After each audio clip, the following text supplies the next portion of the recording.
madre? Las células madres son estas células que tenemos en nuestro cuerpo que nos ayudan a mantener nuestros órganos en salud.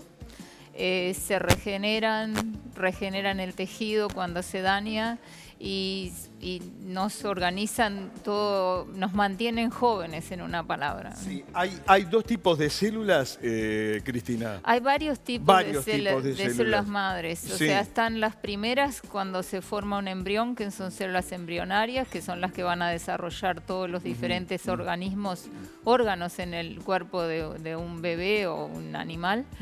Después están las células madres de la médula ósea, que son las que forman también todo lo que forman las células de la sangre y van a otros tejidos y también regeneran tejidos de diferentes tipos. Adiposo, células madres del tejido adiposo. Cristina, seguramente la teleaudiencia quiere saber, tú que estás radicada, que vivís en los Estados Unidos, qué aplicaciones terapéuticas, qué avances se han hecho en células madre respecto a algunas patologías. Te voy a preguntar, por ejemplo, las enfermedades cardiovasculares, que es la primera causa de muerte en nuestro país. ¿Qué se está haciendo en los Estados Unidos? Bueno, en los Estados Unidos se está utilizando las células madres para regenerar el tejido. Por ejemplo, uno tiene un infarto, el infarto es la falta de oxigenación a nivel del tejido. Lo que hace eso es que se mueran las células y lo que hace normalmente cuando es una lesión masiva en el tejido, hay una parte que se va a recuperar con las células del tejido cardiovascular, en este caso del corazón, pero va a haber una parte que se va a formar con una fibrosis y ese tejido que se forma con fibrosis no va a funcionar en el corazón para contraerse y cumplir su función. Entonces, lo que se está tratando con estos tratamientos de células madres a nivel cardiovascular es tratar de evitar la formación de ese tejido fibroso y que se haga mucho más el tejido cardiovascular. Entonces, lo que se hace es se inyectan células madres por cateterismo cardíaco a nivel de la lesión cardiovascular donde se generó el infarto para acelerar la regeneración del tejido, la recuperación y evitar fibrosis, evitar tejido anormal en la parte de Maravilla lo que nos estás contando, lo que nos está contando la doctora Bertolotto, y ya en el consultorio virtual tenemos la primera pregunta para nuestra distinguida invitada. Yo sabía que se utilizaban células madre de la médula ósea para hacer trasplantes en nuestro país. ¿Son buenos los resultados? María Eugenia de Punta Carretas. Yo creo, y antes de tu respuesta, que hace muchos años que se hacen estos trasplantes, Cristina. Sí, en realidad los trasplantes de células madres en la médula ósea se han hecho, fueron los primeros trasplantes de células madres que se hicieron sin saber que se estaba trasplantando células madres. Fueron en la década de los 50. Sí. Un médico se le ocurrió que de repente podía pasarle de un paciente a otro. Los primeros pacientes, o sea, no fueron resultados muy alentadores, sobrevivieron pero no mucho tiempo y después se dieron cuenta de que el paciente tenía que ser compatible, el donador compatible con el que recibía estas células y bueno, a partir de ahí ya hace muchísimos años que se están haciendo tratamientos con células madres. Sí. Entonces yo digo, a veces me pregunto que se pone controversial la historia de hacer tratamientos hoy en día con células madres y yo digo hace muchísimos años atrás ya lo hacían, no era controversial, no sabían que estaban utilizando células madres, pero sabían que era un tratamiento efectivo y bueno. Perfecto. Segunda pregunta, y era una de las nuestras, pero te la hace una televidente. Leí en Google, dice Perla, de Belvedere, que se estaban haciendo estudios en Estados Unidos para aplicar las células madres en una enfermedad neurodegenerativa, eso lo digo yo, como el Alzheimer. ¿Qué tan adelantados están, Cristina? Bueno, en la parte toda de enfermedades neurodegenerativas se están haciendo tratamientos de células madres con células de tejido adiposo.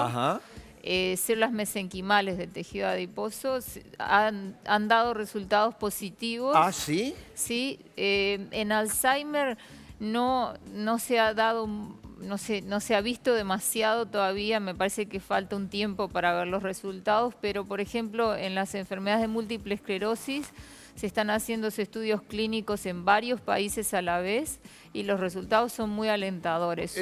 Múltiple esclerosis. Esclerosis múltiple. Esclerosis múltiple. Sí, es una enfermedad. En varios países se están haciendo tratamiento con células madres con buenos resultados. Con buenos resultados, sí. Eso es bien importante. Hablemos de otra patología, de otro accidente que es paradigmático en el mundo. El stroke o el ACV. El ACV. Estudios de células madres con stroke se están haciendo. Se han hecho muchos en pacientes con stroke crónicos, o sea que ya hace mucho tiempo que tienen la enfermedad. Se han visto resultados leves. Yo creo que los tratamientos se deben de hacer en pacientes en etapas agudas, que es uno de los proyectos que nosotros tenemos, ¿no? De hacer en etapas agudas. Pero definitivamente todos estos proyectos que se están haciendo son estudios experimentales, pero todos tienen una parte positiva de los tratamientos. Es fantástico todo el avance que nos has explicitado. Vamos con la tercera pregunta que te hace la teleaudiencia.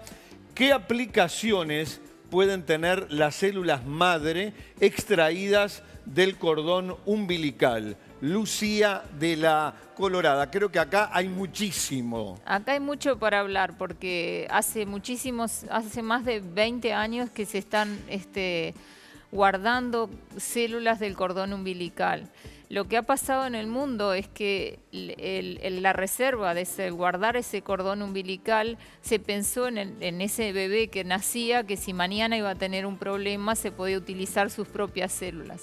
La realidad es que la mayoría de nosotros vamos a tener una vida sana. Sí. Entonces el porcentaje que se ha usado fue mínimo. Entonces, en este momento hay bancos de cordones umbilicales con muchas células y lo que se ha pensado es que se pueden empezar a utilizar para pacientes, como en el caso de la médula ósea, pacientes que son donantes y que pueden recibir, que hacen tienen la misma compatibilidad, ¿no? Ahí está, no solo para el propio paciente, sino para un tercero. Para un tercero. Donación. Sí. Donación de células madres del cordón umbilical. El último capítulo, vamos en otra presencia tuya desde los Estados Unidos, acá vamos a seguirlo, Cristina. Pero hay un capítulo que quiero tocar, reparación de tejidos lesionados en deportistas. Sé que se está utilizando mucho. Sí, sobre todo se está utilizando mucho la reparación de tejidos con células madres. Se utilizan células madres de tejido adiposo y se utilizan células madres de la médula ósea. Uno de los países donde esto se ha desarrollado mucho es en España y en Italia. Sí. Ellos especialmente se especializan en la parte utilizando células de tejido graso. En Estados Unidos se utiliza también las células de la médula ósea. En donde se utilizan es sobre todo en las articulaciones, reparación de cartílago. Cuando hay fracturas, en el lugar de las fracturas se inyectan células madres para acelerar todo el proceso de regeneración de tejido. Si hay lesiones musculares, se inyectan células madres a nivel del tejido muscular y la reparación, se acortan los periodos de recuperación del deportista, ¿no? Deportistas famosísimos han utilizado células madre. Me decías antes de la entrevista que, por ejemplo, tuvimos a un tenista recién en Desayunos, Diego Pérez, un famoso tenista que es Nadal. El español, utilizó células madre. Sí, yo he escuchado que él es la mayoría de sus lesiones se las trata con células madres. O sea, yo conocí al médico, uno de los médicos que lo trata a él, y es un médico muy competente. Y es un tratamiento simple, es un tratamiento sano, utiliza sus propias células y bueno, o sea, Nadal sigue siendo uno de los mejores tenistas del mundo. Doctora Cristina Bertolotto, hemos llegado al final de esta entrevista. Ha sido auténticamente un placer. Creo que la teleaudiencia ha disfrutado y ha aprendido muchísimo. y simplemente un compromiso. Ok. Cada vez que vuelvas al Uruguay de los Estados Unidos, te queremos tener acá, en Desayunos Informales, porque son fantásticos los avances científicos que nos estás contando y tú estás en la Meca, estás ahí. Por eso, muchísimas gracias. No, gracias. Un placer a todos por haber escuchado y haberme sentado. La doctora Cristina Bertolotto desde Los Ángeles, Estados Unidos, pero hay un poco más todavía. Para finalizar este segmento,